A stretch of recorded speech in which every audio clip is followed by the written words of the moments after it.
friends. Writing task 2. Tips. Let's start. Answer the question. Make your opinion clear.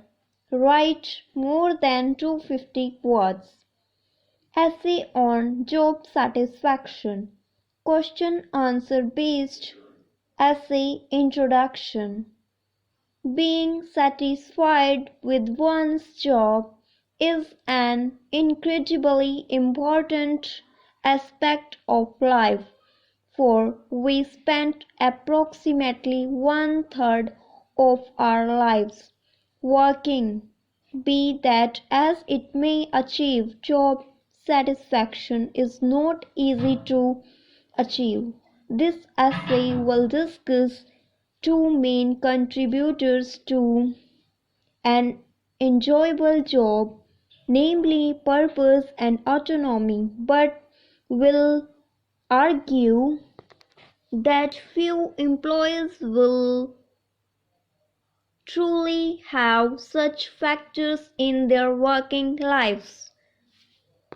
Factor-based essay introduction.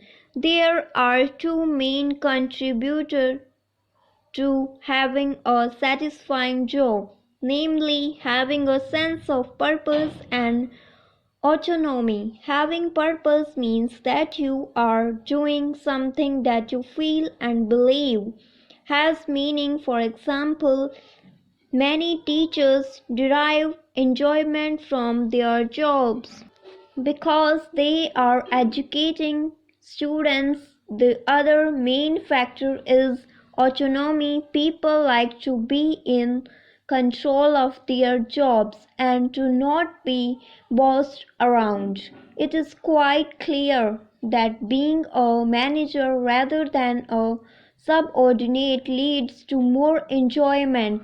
These two factors are the most important. Full essay structure. Introduction. Sentence first. Write a background sentence. Sentence 2 and 3. Rewrite the question prompt in your own words. Sentence 3. This essay will discuss or argue, explain. Paragraph first. Opening structure. Sentence. Main idea. Sentence 2 and 3. Reason. Sentence 3 and 4. Evidence. Sentence 5 and 6. Closing link back to opening. Follow the same in paragraph 2. And now conclusion. Write a background statement. The essay discussed, argued, explained. In my opinion. Thanks for watching.